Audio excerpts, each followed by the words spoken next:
Bon. Bonjour à tous et à toutes et merci de vous joindre à nous pour ce panel d'aujourd'hui qui va parler de l'avenir de l'eau au Canada, de la pénurie à la résilience. La séance va durer environ 1 heure. Elle est enregistrée pour une écoute ultérieure, puis nous enverrons un lien incluant l'enregistrement à la suite du webinaire. Si on se fie au webinaire qu'on a fait en anglais il y a quelques semaines, on peut s'attendre à une discussion riche en points de vue. Donc, on vous encourage de soumettre vos questions dans la section questions-réponses tout au long de la séance. Il y a quelqu'un qui va gérer les questions puis qui va nous les soumettre au cours de route ou à la fin, dépendant. Moi, je m'appelle Michel Chartier. Je suis le Market Lead pour les centres de données ici au Canada. Naturellement, dans les centres de données, la gestion de l'eau, surtout pour le refroidissement avec les tours d'eau et ainsi de suite, ça me tient à cœur, puis c'est de plus en plus d'actualité. Donc, on fait en sorte de ne pas l'utiliser ou de l'utiliser le moins possible dans tout ce qu'on fait comme conception. Donc, je vais assurer l'animation de cette discussion sur l'avenir de l'eau au Canada pendant qu'on va explorer pendant toute la session comment la rareté de l'eau qui est déjà, on pourrait être dans un avenir rapproché, causé par des changements climatiques ou encore la pression sur le système d'aqueduc qu'on vit présentement un peu partout, comme on peut voir à Montréal un peu partout. Et le traitement des eaux également. Il n'y a pas juste l'eau potable, il y a le traitement des eaux usées.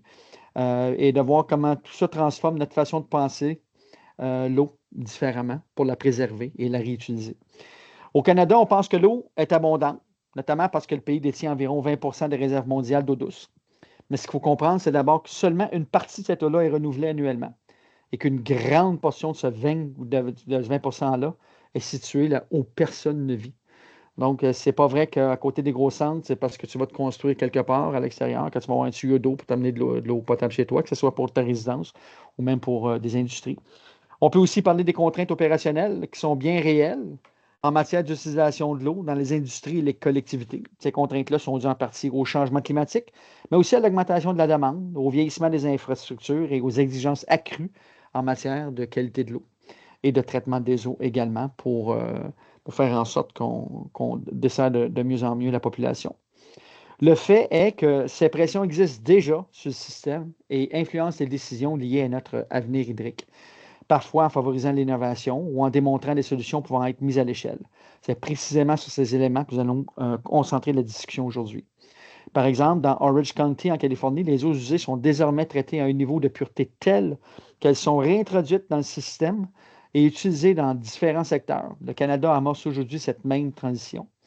On peut le voir dans les centres de données où on va utiliser pas d'eau du tout, où il y a certaines technologies présentement qui vont même faire en sorte d'utiliser la chaleur générée par les centres de données pour récupérer l'eau dans l'atmosphère environnante et la condenser et la redonner au système d'eau pour le data center. Donc, on fait un cercle, on ferme la boucle, si on veut. Donc, aujourd'hui, j'ai l'honneur d'être accompagné par un panel qui reflète une diversité de perspectives, allant du risque climatique à des infrastructures jusqu'à l'économie et à la mise en œuvre de solutions innovatrices. Je vais les laisser se présenter parce qu'il n'y a personne de mieux qu'eux, même pour parler de leur propre expertise. On va commencer par Simon Olivier. Je te laisse le présenter. Oui, allô, merci Michel. Bonjour tout le monde, Simon Olivier. Je suis en charge d'un fonds d'investissement de capital de risque qui est 100% dédié aux technologies innovantes de l'eau.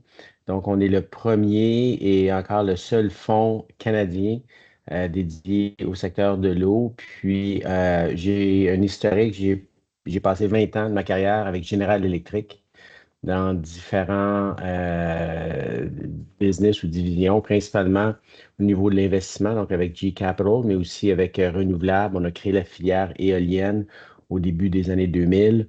Et puis aujourd'hui, pour moi, l'eau, c'est notre plus grande richesse collective qu'on a au Canada. On sait que le Canada est un pays qui est basé sur les ressources naturelles, que ce soit les mines, les sables bitumineux, la forêt. Mais l'eau est notre plus grande richesse et on a un devoir collectif de bien gérer cette ressource naturelle-là pour nous, mais pour les générations futures. Donc, c'est pour ça qu'on a lancé un fonds On a fait 4 investissements dans différentes entreprises au Québec et en Amérique du Nord. Et puis, on voit une émergence de solutions, environ 400 entreprises à travers le pays qui se penchent sur comment réinventer notre utilisation de l'eau, puis tout notre rapport avec l'eau. Donc, j'aurai l'occasion d'en parler un peu plus, mais merci beaucoup à l'équipe de WSP pour cette invitation. Merci, Simon-Olivier, très apprécié. Je cède la parole à Aline. Vas-y, Aline, c'est à toi. Merci, bonjour tout le monde.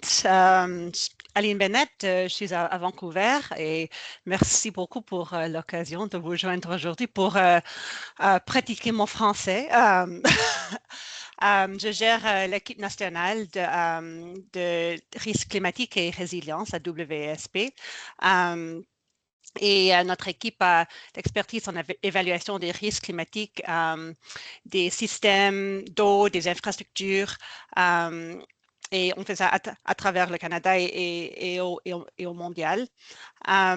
Et moi, j'apporte un background en planification et de design de systèmes d'eau et d'eau usée. Et alors, j'apporte vraiment cette perspective de la planification des infrastructures et ce qu'il faudra faire dans les prochains 10-20 ans pour gérer ces challenges. Et je vais trouver le bon mot en français. Les défis, merci. Défis. Merci, Aline. Simon Amiot, à toi l'honneur. Moi, c'est Simon Amiot. Je suis chargé de projet dans l'équipe d'infrastructure municipale chez WSP. Ça fait 8 ans environ là, que j'ai gradué d'un bac et d'une maîtrise en génie civil, spécialité environnement, traitement des eaux. Concrètement, là, je travaille dans les projets à répondre aux besoins principalement des municipalités pour concevoir, réaliser là, des mandats en traitement des eaux. Donc, autant en eau potable qu'en eau usée, en plans et devis et études, mais j'ai travaillé également là, 3 ans en chantier pour des travaux de mise à niveau dans une usine. Donc, je suis un peu plus sur au jour le jour dans la poutine là, à faire les projets puis à faire en sorte qu'au final, tout ça soit appliqué là, un peu plus dans le concret du jour le jour. Merci beaucoup. Fait que, avec tout ça, on a laissé les 3 experts avec qui on va discuter tout au long de cette heure. On a souvent longtemps pensé que présumer au Canada d'une abondance de l'eau, mais si on reconnaît désormais que les contraintes opérationnelles constituent la réalité, quel est le changement clé qu'on doit opérer immédiatement pour passer d'une approche où la sécurité de l'eau est perçue juste comme un concept? Parce que pour la majorité des gens, la sécurité de l'eau, ça reste juste un concept parce qu'ils se disent on a de l'eau, il n'y a pas un problème. Puis pour en faire une mise en œuvre concrète d'une résilience pratique et évolutive en fonction des différents changements qui s'opèrent. Donc, je vais ouvrir la parole à tous. Je vais laisser Aline prendre la parole en premier. OK. En premier, c'est vraiment de commencer à traiter l'eau comme une contrainte opérationnelle, comme on l'a dit. On ne peut pas traiter l'eau comme une hypothèse de fond que ça va toujours être là comme ça a été. Le Canada, on a agi depuis longtemps comme si l'abondance est synonyme avec la sécurité, mais on voit qu'avec la volatilité climatique, la croissance, la demande et les limites des infrastructures, ça transforme l'eau comme dans une contrainte véritable et en matière de planification qu'on doit considérer quand on planifie et quand on construit ces infrastructures qu'on va avoir pendant les prochaines 50, 60 ans. Et juste pour toucher un peu sur la réutilisation spécifiquement,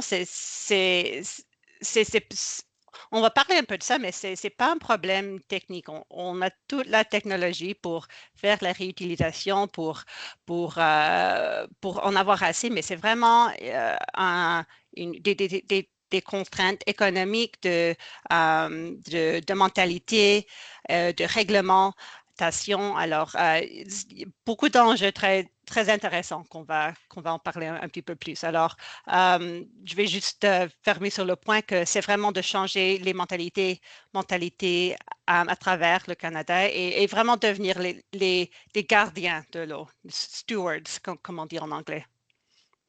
Bien, merci beaucoup. On va pouvoir peut-être glisser un mot là-dessus un peu plus tard sur l'utilisation du terme One Water, qu'on va discuter un peu plus tard du même coup, qui fait partie de ce que tu viens de dire également. Je cède la parole à Olivier Simon.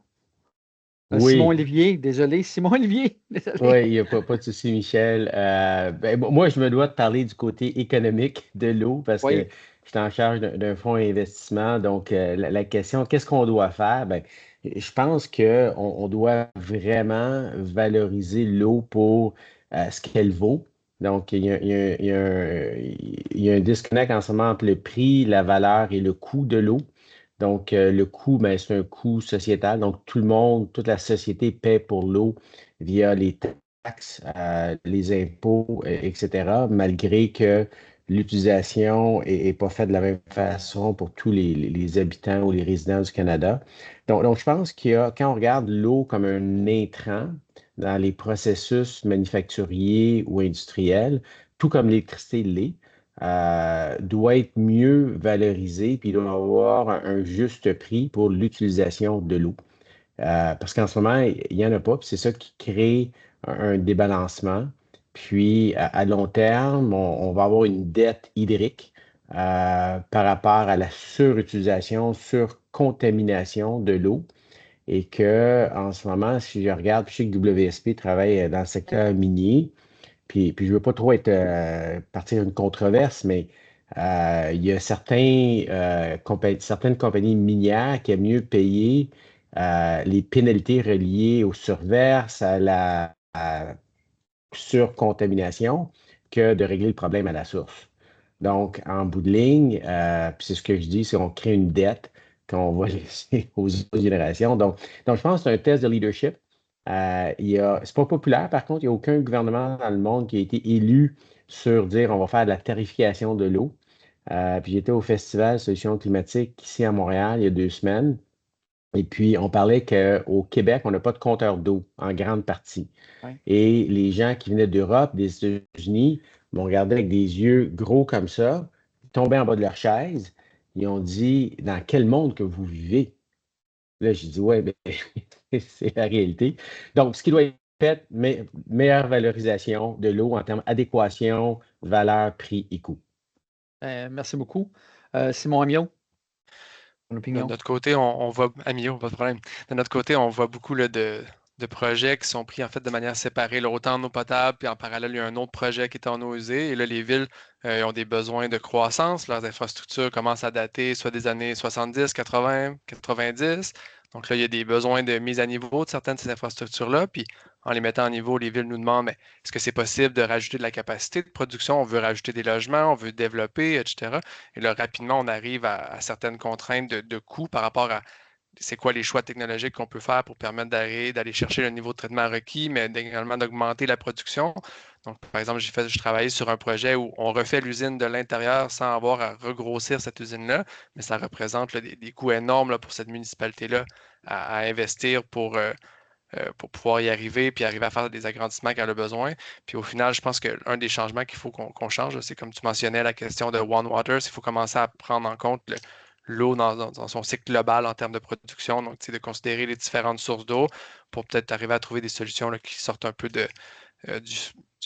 scheme, là, du schéma classique là, de dire il y a l'eau potable, il y a l'eau usée, il y a les eaux pluviales, puis tout ça, c'est séparé l'un avec l'autre en termes d'infrastructure directement. Parce que sinon, en fait, quasiment toutes les semaines au Québec, dans l'actualité récente, on voit là, que les municipalités demandent de l'aide, du financement pour aller financer ces infrastructures-là. C'est des travaux qu'ils ont à faire directement. Donc, je pense qu'on a des beaux défis qui s'en viennent, mais c'est peut-être justement une opportunité de profiter de ces travaux-là pour revoir comment on gère l'eau au Québec, là. Oui, puis sans jeu de mots, les municipalités demandent beaucoup d'argent liquide pour faire leur rénovation et leur upgrade. Aline, en considérant tout ça, justement, les investissements que les villes doivent faire, puis les améliorations, puis de tout ce que Simon Olivier a discuté par rapport au coût, puis de la façon dont on peut le faire. Point de vue climat et risque, on observe déjà un décalage dans plusieurs endroits entre la disponibilité de l'eau puis la demande.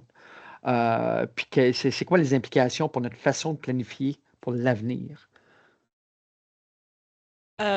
Oui, c'est sûr qu'il y a un écart qui se manifeste par une pression croissante sur les systèmes d'eau, la population, les infrastructures vieillissantes, les exigences réglementaires, les financements limités et les changements climatiques, ça modifie les schémas d'inondation, des sécheresses en affectant la disponibilité de l'eau. Alors ça c'est comme ça multiplie les défis.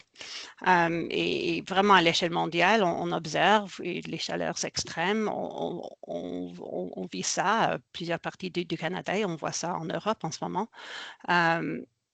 Des chaleurs extrêmes et des changements dans les régimes de précipitation qui contribuent à des conditions de sécheresse significatives.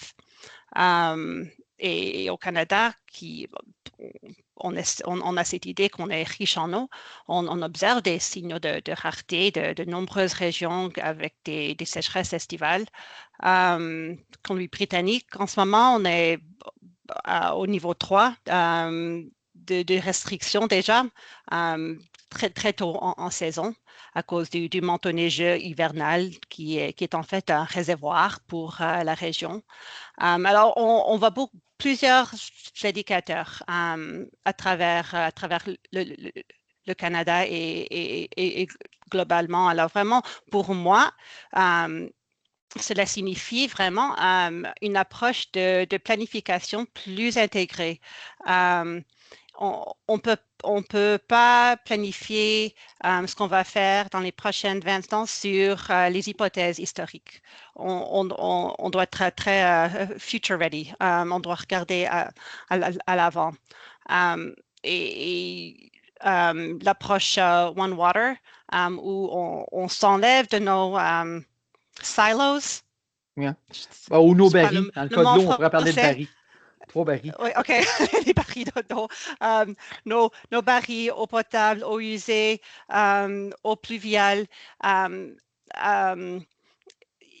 Il faut s'enlever de là pour considérer l'eau dans son cycle naturel et pour considérer comment on peut mieux faire à l'avenir. C'est pas facile et c'est pas quelque chose qu'on va tout changer, les opérations de la ville pour avoir un système complètement intégré, mais au niveau de la planification et la considération des risques et la réglementation, il y a des considérations très importantes là-dedans. OK. Donc, avec toute cette pression-là, comment ça vous affecte aujourd'hui dans votre secteur, là, pas en théorie, mais en pratique, là?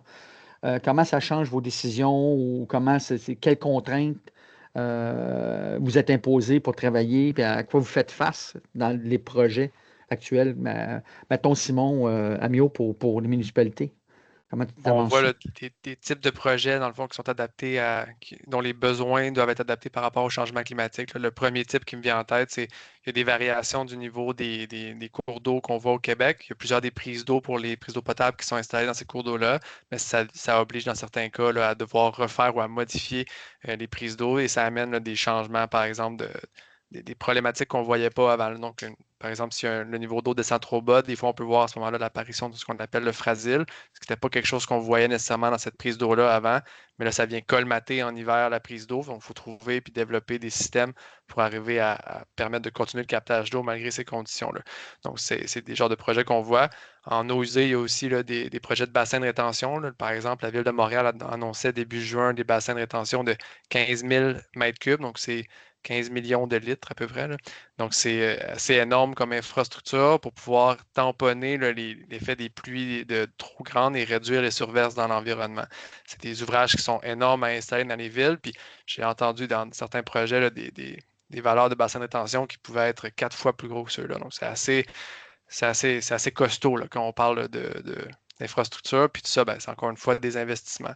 Du côté là, la qualité d'eau elle-même, il y a quand même certaines variations. On est conscient des nouveaux contaminants qu'on ne voyait pas nécessairement avant. Donc, tout le monde a déjà entendu parler récemment des PFAS, là, les fameux perfluorés, les contaminants éternels. C'est le genre de contaminants qu'on ne voyait pas nécessairement là, avant dans l'eau, mais qu'aujourd'hui, c'est une réalité. Puis ça amène des défis qui sont complexes quand on parle de distribution, de production et distribution d'eau potable. Donc, c'est vraiment, ça affecte les différents maillons de la chaîne, là, quand même, autant en eau potable qu'en eau usée. OK. Puis toi, Simon-Olivier, à quoi tu fais face le plus? Oui, nous, on voit une très, très, très grande demande du secteur industriel, du secteur économique, d'un point de vue résilience. Donc, changement climatique, toute la crise climatique, c'est vraiment une crise d'eau. Parce que 90% des enjeux auxquels on fait face, c'est des phénomènes d'eau. Sécheresse, inondation, feux de forêt. Puis quand on pense que l'eau alimente plus l'économie que le pétrole et le gaz comme ressources premières, l'impact est énorme. Il y a 3% du PIB canadien qui est à risque. Fait que, disons qu'on a une économie d'à peu près 2 trillions, là. Donc, à peine 2 fois la richesse d'Elon Musk, qu'il y a 3% de ça qui est à risque. Fait que c'est 60 milliards par année qui est à risque. Puis, l'analogie que je donne souvent, c'est le secteur électrique. Donc, les gens prévoient à long terme leur approvisionnement en électricité parce que c'est des gros projets d'infrastructure. Mais l'eau, en ce moment, il y a beaucoup, beaucoup de vulnérabilité au niveau de l'eau. Est-ce que je vais avoir de l'eau en quantité suffisante? Est-ce que ça va être de la bonne qualité? Mes eaux usées, ça va être quoi l'impact au niveau de est-ce qu'il va y avoir assez de traitement pour gérer mes eaux usées?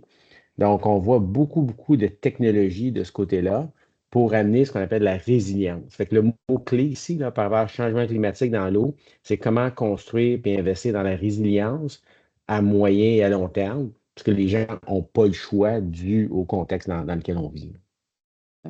Merci.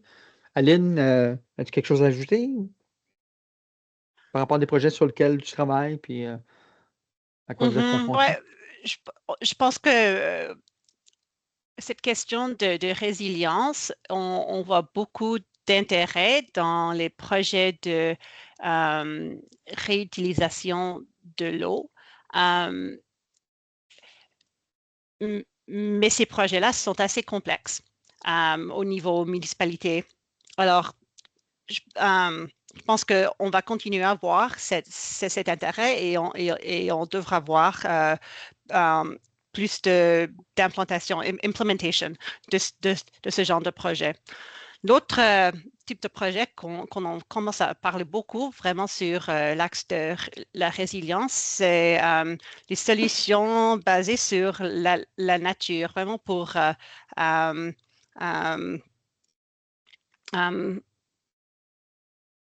je m'excuse, je perds mes mots techniques. Nature-based solutions, vraiment pour combattre les sécheresses, les inondations et ce sont des projets vraiment visés sur le long terme pour améliorer les zones humides, les forêts naturelles pour conserver ce qu'il existe déjà et mettre la valeur là-dessus. Ah, OK, c'est bon. Puis, justement, tu parlais de réutilisation de l'eau, puis d'efficience et ainsi de suite. Simon Amiot, on sait déjà qu'il y a des stratégies de réutilisation et d'efficience. Ça fonctionne, il y en a qui sont appliquées. Est-ce que tu as un exemple d'une mise en œuvre à succès qui a permis réellement de s'inscrire dans la durée, puis c'est vraiment utilisé aujourd'hui? Au Canada, c'est pas quelque chose qui est très, très répandu là, directement en tout cas, encore pas dans les municipalités, entre autres parce qu'on a cette vision-là d'abondance de l'eau. Par contre, ailleurs dans le monde, c'est quelque chose qui est en croissance dans les différentes régions du monde, notamment là, parce qu'il y a des besoins là, qui le nécessitent. Essentiellement, là, on parle il y a plusieurs possibilités qu'on peut faire là, pour faire de la réutilisation des eaux. La première, c'est pour l'industrie, donc c'est réutiliser par exemple les autres procédés pour en faire après ça des eaux de nettoyage avec un certain traitement ou les réinjecter dans le procédé au même. Il y a du côté de l'irrigation agricole aussi, ou sinon pour des besoins là, urbains avec qui n'ont pas nécessairement des besoins d'eau potable ou des besoins récréationnels. Il y a également, évidemment, là, les questions de consommation pour l'eau potable, du traitement pour pouvoir en faire de l'eau potable, mais il y a plus de résistance de ce côté-là parce qu'on peut s'imaginer que ça choque un peu plus l'imaginaire de se dire que notre verre d'eau potable était il n'y a pas si longtemps une eau usée, même si au final, bon, quand ça passe dans un cours d'eau, ça revient un petit peu au même dans certains coins du Québec, mais on n'a pas à s'imaginer plus directement ce traitement-là. Donc, bref, c'est possible de le faire, comme Aline le disait, au niveau technologique, les technologies permettent de faire ça, mais ce n'est pas nécessairement très répandu au Québec. Ce qu'on voit, pour que ça marche, la réutilisation, il faut qu'il y ait des besoins en termes d'une utilisation en eau et des besoins en termes de rejet d'eau, donc d'un niveau de traitement pour le rejet d'eau, qui arrive à un point commun où il y a un mariage de raison qui se fait entre les deux. Donc, tu as deux entités que leurs besoins viennent se rejoindre, puis parce que ces besoins viennent se rejoindre, ils arrivent après ça à faire comme un mariage de raison pour à dire mes eaux usées, je vais les traiter suffisamment pour que toi, tu puisses les utiliser. Ce qui est intéressant avec ce concept-là, c'est qu'à ce moment-là, on peut cibler le bon niveau de traitement par rapport à la bonne utilisation d'eau, par exemple. Donc, on n'est pas obligé de prendre des eaux usées puis les traiter tout de suite pour l'amener en eau potable, mais on peut, par exemple, les traiter pour aller enlever les particules, faire une désinfection, puis à ce moment-là, c'est peut-être suffisant pour un autre procédé ou un eau d'agricole où je n'ai pas nécessairement besoin d'avoir enlevé tous les éléments qu'il y a dans l'eau. Donc, c'est ça qui est intéressant de la réutilisation, c'est vraiment le bon niveau de traitement pour la bonne utilisation. Puis ça, on voit les contextes, il y a certains contextes qui sont favorables là, à ce type de projet-là également qui aident. Évidemment, c'est quand il y a un manque d'eau. Donc là, tu as un projet industriel, mais tu n'arrives pas à trouver la source d'eau à la base. Bien, tu vas regarder autour, y a-t-il d'autres solutions? Puis à ce moment-là, ben, peut-être qu'une station d'épuration ou une autre source d'eau qui fournirait une source d'eau usée, ben, c'est peut-être le point où tu es sûr qu'il va toujours avoir de l'eau. La station d'épuration, il va toujours en avoir de l'eau à cet endroit-là. C'est pas comme un cours d'eau avec des niveaux qui vont varier. Donc, ça peut être intéressant de faire ça, d'aller chercher là. Il y a également du côté réglementaire, il y a des politiques publiques qu'on peut mettre en place qui vont favoriser, par exemple, ces mariages de raisons-là. S'il y a des coûts élevés au traitement, mais à ce moment-là, ça peut encourager un écosystème là, à se former autour de cette idée-là de revendre l'eau, parce qu'à ce moment-là, au lieu d'être un rejet, ça devient une ressource. Et on rentre à ce moment-là, quand on parle de l'eau, une ressource, en termes de vision d'économie circulaire. Donc, ça devient un écosystème là, qui devient intéressant à penser. Donc, bon, il y a d'autres éléments là, qu'on pourrait approfondir, mais je pense que ça donne certaines pistes de raisons, d'exemples qui peuvent y amener. Puis, dans les exemples plus concrets, avec un collègue, on avait parlé. Il m'a déjà parlé d'un cas aux États-Unis, à Los Angeles, qui est un endroit, je pense, en Californie, où il y a beaucoup ce genre de projets-là qui arrivent parce qu'ils manquent d'eau puis ils ont beaucoup de besoins, où justement, tu as une grande station d'épuration et on séparait en deux niveaux de traitement, puis on regroupait, dans le fond, les niveaux de traitement requis pour différents besoins. Puis à ce moment-là, c'est des quantités là, énormes d'eau qui sont produites puis qui sont distribuées à des usagers spécifiques pour y arriver. Donc, ailleurs dans le monde, on voit que quand les besoins sont, si je reviens à la base, là, quand les besoins sont là, quand il y a un besoin en eau, puis qu'il y a des cadres réglementaires qui le permet, il y a un mariage de raisons qui peuvent se faire entre les deux, puis c'est ça qui favorise, dans le fond, la réussite de ces projets-là. Ah, Peut-être merci. que je peux faire du pouce sur ce que Simon vient de mentionner Oui. d'un point de vue économique. On voit ça, on l'a vu avec R.J. Reynolds en Caroline, on l'a vu avec Tesla au Texas, on l'a vu avec Apple, leur nouvelle usine, qu'au lieu de payer deux fois pour l'eau, ils ont décidé d'investir dans des projets de réutilisation pour payer l'eau une fois. Donc, au lieu de payer l'eau potable et d'avoir à payer le traitement de l'autre côté, ils ont dit, parce que le coût de l'eau augmente au niveau de l'inflation, même plus rapidement, à cause des coûts d'infrastructure. Les coûts de traitement, R.J. Reynolds, qu'on soit contre ou pour la cigarette, c'est des eaux très compliquées à traiter à cause de la colle dans les cigarettes. Donc, leur coût de traitement augmente à vitesse grand V, plus que l'inflation. Eux, leurs produits, ils vendent selon l'inflation. Fait qu'il y avait des excès de coûts, tant au niveau de l'eau potable que de l'eau usée. Ils ont dit, on va contrôler notre destin. on va investir dans un projet de réutilisation d'eau selon un Water Service Agreement de 20 ans. Donc là, maintenant, ils contrôlent les coûts.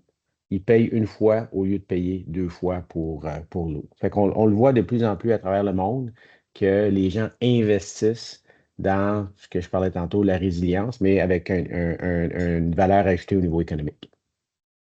Il y Oui, avait merci. je me souviens d'une conférence là, de réseau environnement à Americana. Il y avait un VP de Coke, je pense, environnement, qui était débarqué, puis il avait commencé la présentation en disant Coca-Cola est une compagnie de production d'eau usée. Parce qu'essentiellement, il produisait plus, il consommait plus, il produisait plus d'eau usée que ce qu'il produisait de Coke en tant que tel. Donc, ça, c'est quand lui avait commencé à travailler là-dessus. Puis ça, c'était évidemment pour choquer qu'il avait dit cette phrase-là, mais ça va un peu dans l'esprit de ce que Simon Olivier disait, c'est qu'après ça, ils ont travaillé à réduire la quantité d'eau qu'ils avaient besoin pour produire 1 litre de Coke, qui est majoritairement de l'eau. Puis justement, parce que c'était symboliquement tellement fort comme image que moi, ça m'avait choqué. Justement, 10 ans plus tard, je m'en souviens encore de cette phrase-là. Là. Wow. Aline, Ouais, commentaire? et au Canada, en ce moment, on n'a vraiment pas cette situation économique pour avoir les bonnes incentives pour créer ces situations. Je pense qu'on voit que ça commence avec des règlements, des règlements. Bon, on le voit en Colombie-Britannique, mais on ne voit pas encore le coût de l'eau qui est est à la bonne place pour créer ces opportunités. OK. J'inviterais WSP peut-être au niveau de... On a créé il y a 2 ans maintenant l'Agence canadienne de l'eau avec Ouais. Mark Fisher, qui est maintenant Mhm. le CEO. Et le Canada est à réfléchir d'un mandat, un mandate, Mhm. d'un pourcentage de réutilisation d'eau. Est-ce que ça va être 1%, 5%, 10%? Et ça va créer un paquet de beaux projets pour WSP. Donc, si jamais ce mandat-là voit le jour. Mais je pense qu'on est là. Donc, l'enjeu, Mhm. c'est l'eau est une industrie qui est relativement lente comme Ouais. évolution puis innovation. Donc, je pense qu'on a un devoir collectif de pousser l'agenda le plus possible pour qu'on innove un peu là, dans notre futur. Mhm. Donc, on sait qu'il y a plusieurs solutions qui existent. Il y a plusieurs obstacles, surtout au Canada. Puis, je pense qu'un un des obstacles principaux, tu l'as nommé à plusieurs reprises, Simon Olivier, c'est on ne paye pas pour l'eau. On n'a pas d'incitatif. Et tant ici longtemps que ça va coûter moins cher de prendre de l'eau potable que de réutiliser notre eau puis de faire quelque chose avec parce qu'on ne la paye pas, notre eau potable. Ici, on ne paye pas pour. Donc, vous autres, mis à part l'aspect monétaire, c'est quoi les autres obstacles d'adoption, de changement de philosophie de destinisation de l'eau au Canada? N'importe qui.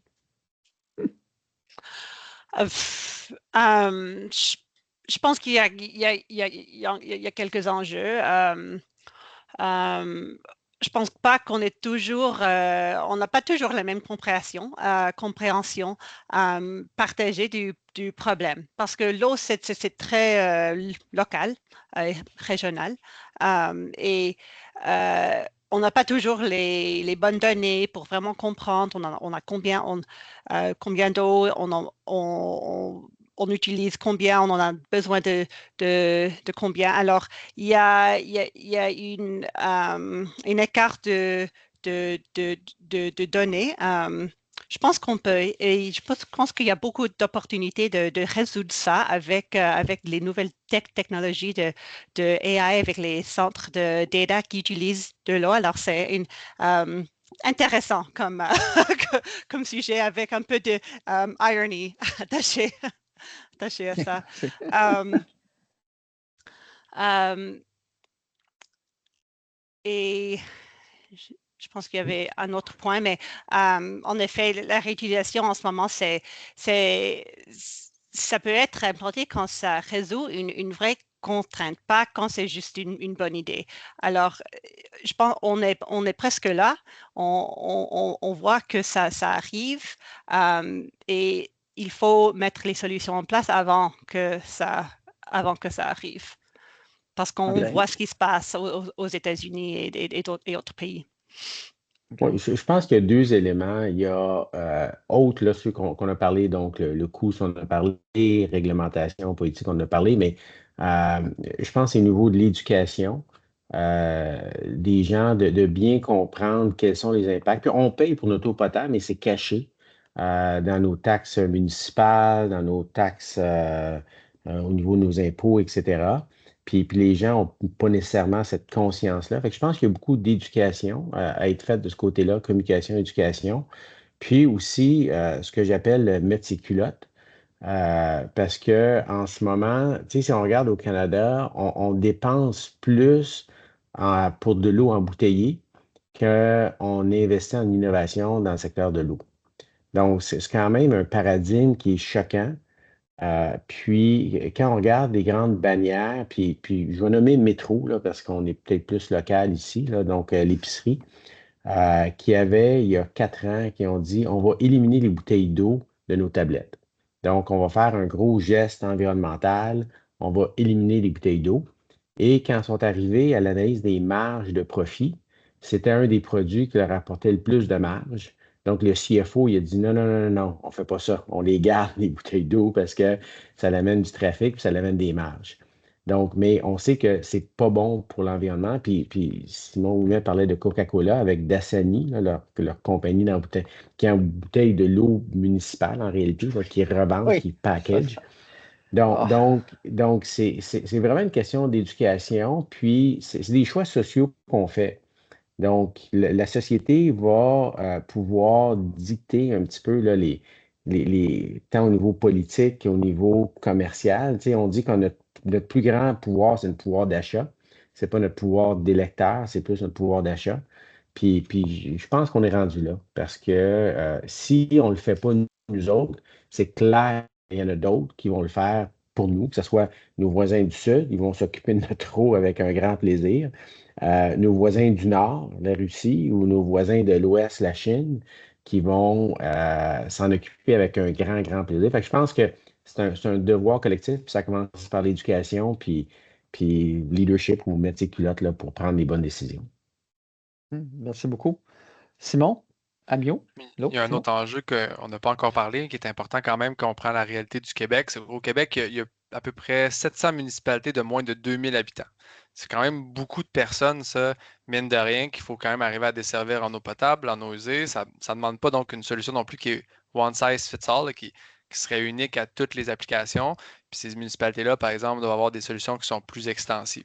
Ça amène un certain paradoxe dans les faits, là, que quand on regarde les infrastructures de traitement des eaux, si je prends les données que j'ai ressorties là, de ma maîtrise il y a 10 ans de ça déjà, mais il y a environ le 2 tiers des stations d'épuration du Québec produisent 23% du débit des eaux usées du Québec. La moitié du débit des eaux usées sont produits par contre en contrepartie par des stations physico-chimiques, là, dont la majorité là, des 3 grandes villes, là, donc Montréal, Laval, Longueuil, font partie directement.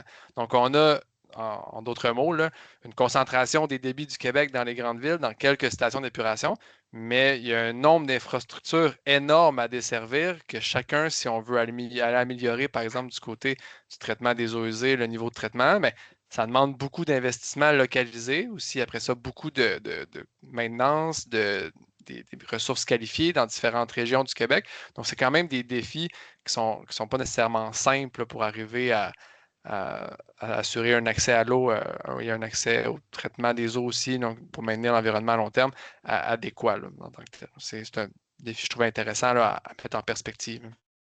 Parlant de Et recherche, oh, vas-y, non, non, Amio. j'allais juste dire que les municipalités sont souvent vraiment les leaders dans ce genre de enjeux et il y en a 5000 de municipalités à travers le Canada. Alors, et c'est eux qui le, ils ont le contrôle, ils gèrent la majorité de les usines d'eau potable, d'eau usée. Alors, c'est vraiment pour trouver il y a une grande, il y a un grand défi là pour trouver des solutions qui marchent bien pour ces municipalités. Et les il y a des contraintes des défis assez réels dans les opérations et maintenant et maintenance, le financement et la réglementation associée avec ces technologies en ce moment. C'est pas simple pour eux. Alors, ils veulent aller dans cette direction, ils en parlent, mais souvent, ça s'arrête là. Et souvent, c'est enlever des projets ou c'est planifié pour comme 10, 20 ans plus tard. Parce qu'il n'y a pas assez de incentives pour que cette partie du projet va de l'avant. Okay, mais justement, qu'est-ce qu'il faudrait changer pour faire en sorte que ces projets, ces idées-là, surtout au sein des municipalités, aillent de l'avant? Bon, il y a l'éducation en premier. Donc, Simon Olivier a discuté et avec laquelle je suis 100% d'accord. Puis pour moi, l'éducation, ça commence à la petite école ou à l'école secondaire. Là. C'est comme je l'avais expliqué, puis j'en avais discuté aussi sur le panel anglophone. On explique le cycle de l'eau dans la nature, mais on n'explique pas le cycle de l'eau d'utilisation d'aucune façon. Il n'y a personne qui le comprend. Comme tu nous expliquais hier, Simon Amiot, ce qui t'avait frappé, c'est pendant ton génie civil, tu voulais comprendre d'où provenait l'eau et où elle s'en allait. Mais Tout à ça, fait. c'est au niveau du bac. C'est un peu drôle quand on y pense, hein, que ça prend le niveau du bac avant que je réalise que je ne savais pas vraiment. Parce que l'anecdote, là, c'est un peu ça, c'est je suis dans un cours de génie de l'environnement, j'ai réalisé que je ne savais pas vraiment ce qui arrivait quand j'ouvrais mon robinet. Tu sais, l'eau, elle venait de où? Quel processus ça traversait? Je savais qu'elle passait dans une usine d'eau potable, des conduits d'aqueduc et tout, mais je ne savais pas concrètement ce qui arrivait, les défis qu'elle parcourait. Puis essentiellement, ce que j'ai réalisé, c'est que je suis rentré dans le trou de lapin, le rabbit hole en anglais, là, de commencer à regarder comment ça fonctionnait. Puis plus je me posais des questions sur la question de, par exemple, les eaux usées, à l'inverse, là, quand tu flushes la toilette, où est-ce que ça va? Ben, plus ça m'a intéressé. Tu sais, l'eau, elle disparaît pas comme par magie, puis elle apparaît pas comme par magie non plus. Puis moi, je me souviens, j'avais un peu cette idée-là, l'eau, elle est traitée. Parfait, mais tu sais, traitée, ça veut dire quoi? Traité à Montréal, c'est pas nécessairement pareil comme traité sur un chalet ou traité dans une autre ville. Donc, c'est intéressant de réaliser un peu là, la perspective de tout ça. Puis je pense que ce que tu nommes là, c'est intéressant de le ramener. Est-ce que c'est vraiment normal que ça soit rendu à l'université que je me pose ces questions-là, puis pas vraiment avant. Puis si on le regarde de l'autre côté, ce que ça dit beaucoup sur moi-même, ou sur la société dans laquelle j'ai vécu dans les 30 dernières années, c'est beaucoup sur le on se soucie pas, c'est pas vraiment une préoccupation. Quand je vais ouvrir le robinet, je vais avoir de l'eau potable, puis j'ai pas vraiment besoin de considérer est-ce que je vais avoir des eaux usées à gérer, ça va être géré par les municipalités. Tu sais. Fait que je pense que c'est important qu'on communique davantage cette question-là pour arriver à mieux éduquer les gens, puis qu'ils se posent ces questions-là, à savoir qu'est-ce qui se passe quand j'ouvre le robinet, puis est-ce que je vais toujours avoir de l'eau? Est-ce que c'est quelque chose que je dois prendre pour acquis? Ou à l'inverse, je suis chanceux d'avoir cette eau-là de qualité chez nous directement, puis donc je devrais en prendre soin. Petite parenthèse, la grand-mère de mon épouse qui est libanaise est venue, au Québec il y a quelques années, puis elle n'était jamais venue au Canada. Et elle, ce qui l'a fait capoter, deux choses qui l'ont fait capoter, c'est mon épouse qui me l'a rappelé hier soir. Bon, l'arrosage d'asphalte, les gens qui nettoient leur driveway avec la hose et l'eau potable. Et deuxièmement, laisser couler l'eau pour faire la vaisselle. Les gens laissent couler leur eau, l'eau chaude, puis ils font leur vaisselle, puis ils ne remplissent pas un bassin, là, ils laissent couler l'eau, puis ils lavent la vaisselle. Et des douches de 15, 20, 25 minutes à tous les jours. Donc, on n'a pas cette mentalité-là parce qu'on l'a toujours eu. Puis je pense que ça provient carrément d'éducation. Mais à l'inverse, ces personnes-là qui viennent, elles ne buvaient que de l'eau embouteillée. On ne pouvait pas lui faire prendre de l'eau, de la champlure là, directement. Là. Non, mais pour elle, ça ne passe pas. L'eau qu'on boit doit être en bouteille. Donc, et même ma belle-maman, ma belle-mère qui est ici depuis 1990, ne boit que de l'eau en bouteille. Malgré que l'eau de Montréal, c'est une des plus en mon cas, là, elle est très bonne. Là. Donc, c'est vraiment des mentalités. Puis je pense que c'est vraiment une éducation. Je pense que c'est un des points principaux. Mais comment on change ça, l'éducation? On part de où? Ben, je pense que, tu sais, si on regarde, là, puis quand Simon a sorti son étude de maîtrise il y a 10 ans, là, ça me fait penser à réseau environnement avec HEC, donc c'est universitaire, mais quand même. Ils ont fait une grosse étude avec AGECO pour calculer quel est le coût pour le Québec de l'eau pour les 25 prochaines années. Donc, je pourrais vous en envoyer une copie si ça vous intéresse. Puis le chiffre, puis là, asseyez-vous si vous n'êtes pas assis. Le chiffre est 49 milliards, qui est de façon conservatrice, qui est le coût de l'eau pour la société québécoise pour les 25 prochaines années. Donc, pour les gens sur l'appel qui ont des enfants, ben ça va être un coût qui est collectif. Donc, je pense que, puis là, c'est une perspective très d'ingénieur là, que je suis. C'est pour comprendre quelque chose, il faut que tu sois capable de le mesurer, ça te prend des chiffres. Donc, ça commence où? Ça commence que, puis il y a des pays comme la Suède et autres, que quand tu reçois tes taxes, tes impôts, il y a une ligne qui est spécifiquement l'eau. Et que, puis même, ils sont allés plus loin avec des petits icônes. Si tu t'améliores d'année en année, t'es vert, jaune, rouge, etc. C'est très, très visuel. Puis on fait un petit peu de gamification là-dessus pour justement, pour répondre, Michel, à ton point sur l'éducation, ça ne peut pas être une éducation classroom, là, de dire, bon, ben, faites vos devoirs et tout ça. Je pense que ça doit être une éducation que via ça, par exemple, que les gens, ben, le samedi soir, un souper, pendant un verre de vin avec des amis, ben là, ils disent, ah, toi, t'es-tu jaune, t'es-tu rouge, t'es-tu vert? Ah oui, qu'est-ce que t'as fait? Ben, j'ai arrêté d'arroser mon asphalte, par exemple, ou je sais pas quoi d'autre. Fait que les gens, fait que faut que ça devienne comme ça. Parce que sinon, il y a des places comme Atlanta en Géorgie qui avaient décidé que tu pouvais arroser seulement les jours impairs, les jours pairs, etc.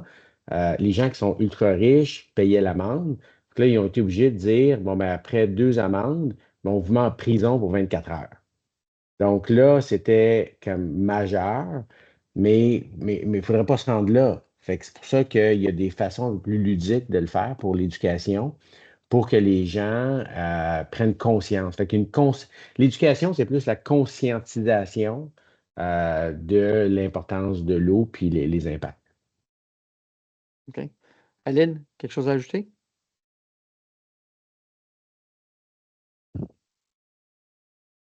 Non? Prochaine question, Michel. OK. Ben, ça va être la dernière avant qu'on rentre à la période de questions. Donc, c'est une question qui est ouverte à tous, là. Si vous pouviez accélérer une seule transformation au cours des 2 ou 3 prochaines années, là, afin d'améliorer significativement la résilience en eau au Canada, ça serait quoi? Si vous pouvez accélérer une seule transformation. On va commencer par Aline. OK. Ah, ben, par Olivier. Vas-y, Olivier. Ben, moi, c'est très simple. Mandat 10 de réutilisation de notre eau à travers le Canada. Point.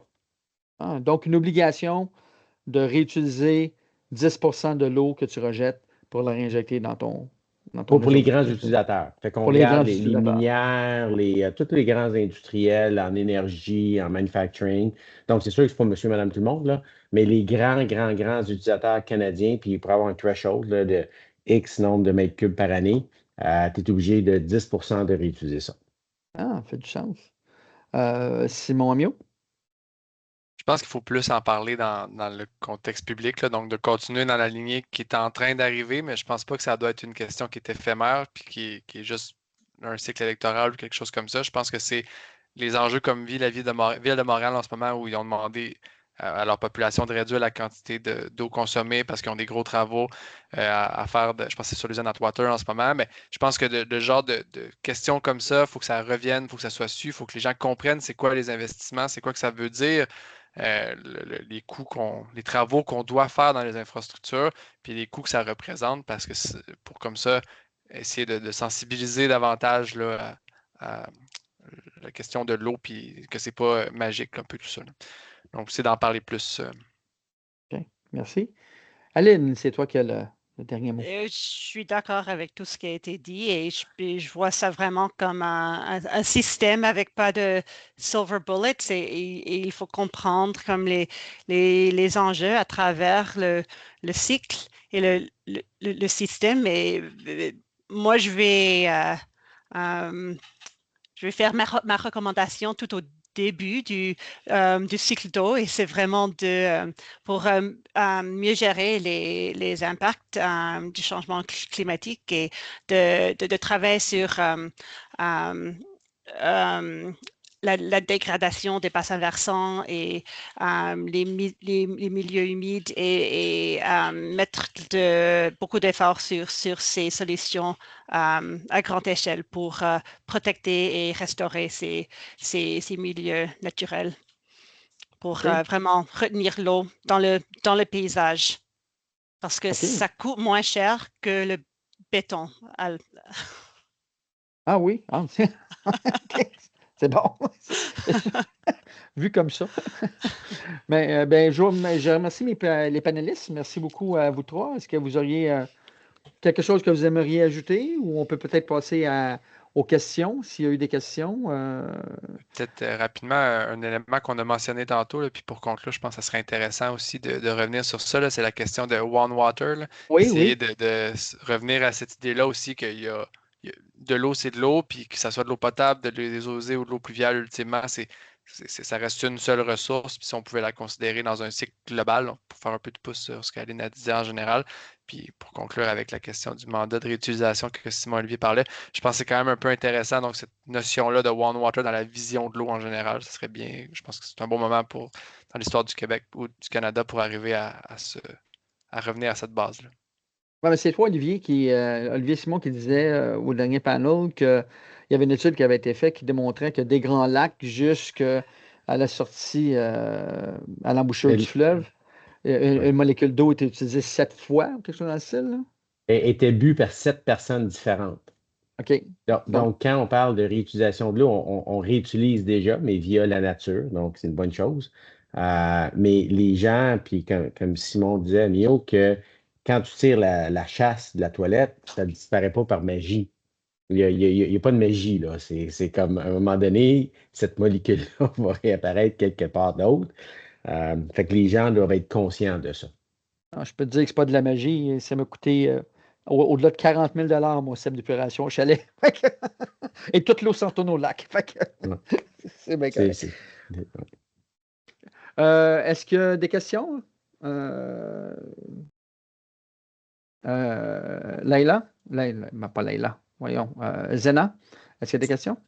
Non, pas encore, mais j'ai juste mis un message. Si quelqu'un a des questions, vous pouvez utiliser le bouton questions-réponses. Et je viens d'ajouter une note sur Teams. Alors, vous pouvez ajouter votre question là.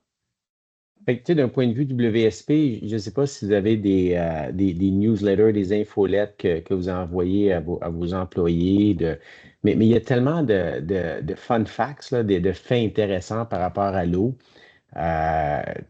Montréal est en train de construire la plus grosse usine de zonification dans le monde, en termes dans l'est de la ville. Quand on regarde, puis je pense à Aline qui est à Vancouver, quand on regarde la canalisation de l'île de Montréal, si on met ça bout à bout, c'est la distance Montréal-Vancouver, donc après 5000 km. Donc, si on met bout à bout tous nos tuyaux là, qui sont enfouis là, dans le sol, ben, on peut aller visiter Aline à Vancouver. Il y a plein de fun facts que vous pourriez peut-être inclure. Ryan Reynolds, qui est un des acteurs qui vient de Vancouver, justement, qui est un promoteur de l'eau. Matt Damon, qui est parti water.org de ce côté-là. Donc, il y a une grande conscientisation de ça, mais ça peut être fait de façon ludique, de façon pour que les gens, encore une fois, quand il y a des événements sociaux là, avec Friends and Family là, qui peuvent discuter de ça, qu'est-ce que toi tu fais, qu'est-ce que tu en penses, etc. Fait que, en tout cas, d'inclure une petite section sur l'eau dans votre newsletter, ça pourrait être le fun. Moi, j'ai capoté juste par la dimension du capteur des eaux usées qui traverse l'île de Montréal d'est en ouest, de l'ouest en est. Écoute, il y a des pick-up qui roulent là-dedans là, quand c'est vide. Là. C'est gigantesque. Puis il est dans le profond, il part de plus haut, puis il descend profond. Là. Il y a certains terrains où on a construit des data centers qu'un de mes clients avait une inquiétude parce qu'en dessous, cette conduite-là est à 65 pieds ou 80 pieds de profond. Là. Mhm. Mais si jamais il brise, il va falloir qu'il creuse ici. Non, si jamais il brise, ils vont y aller par en dedans, par quelque part ailleurs. Mais Ouais. juste la dimension, toute l'infrastructure construite pour amener tout ça à une seule et unique usine dans l'Est, c'est assez impressionnant. Puis moi, je l'ai visité, j'ai eu la chance de visiter cette usine-là. Juste regarder les pompes. Mhm. Écoute, c'est gigantesque. C'est des pompes de 2000 HP. Là. On parle pas de petites pompes. Là. Chaque pompe a sa propre génératrice. Chaque pompe a sa propre ligne 25 000 volts qui l'alimente.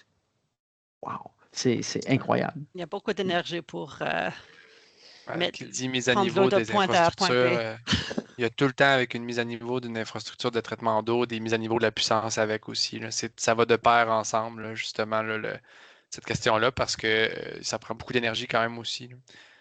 OK. Puis cette augmentation d'énergie-là, est-ce que c'est parce qu'on crée plus d'eau usée ou c'est parce qu'on veut une eau plus purifiée à la fin? Mais dans le fond, c'est que chaque fois qu'on met un traitement, ce traitement-là demande de la puissance. Puis en général, les puissances ne vont pas en descendant, par exemple. Donc, on a beau vouloir optimiser, si on rajoute du procédé, il va falloir rajouter de la puissance à l'usine en général. Puis de toute façon, les infrastructures électriques vieillissent elles aussi. Donc, en général, là, une mise à niveau de l'infrastructure de traitement veut dire une mise à niveau de l'infrastructure électrique. OK. OK. Ben, je pense que j'ai pas vu de questions passer. Est-ce qu'il y a eu des questions? Non, rien dans le chat, mais si on peut continuer avec la fin de la présentation, si ça va. Oui, oui, allez-y. Oui, là, c'est moi qui vais entrer en jeu. Je me présente, Maori Xiardirigo. J'ai eu le privilège de co-organiser avec l'équipe conçue pour l'avenir au Future Ready de WSP. Moi, je suis dans l'équipe Innovation et Partenariat.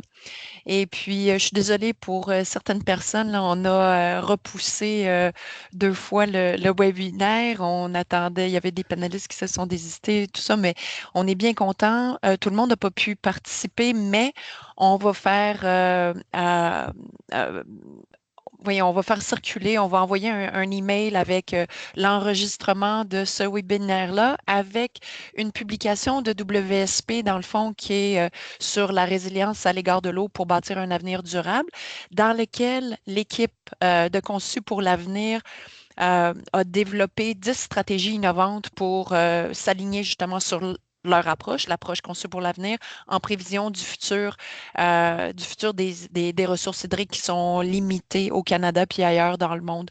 Donc, à ça, Simon, Olivier, puisque tu as parlé de l'étude du HEC, on pourra l'ajouter aussi pour que les gens puissent lire aussi sur ça puis s'adresser, parce on l'a dit, c'est l'éducation, c'est une problématique d'éducation, entre autres.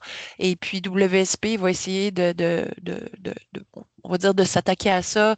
On a des newsletters, on a des façons de communiquer avec les différents clients, les différents grands consommateurs aussi, les municipalités.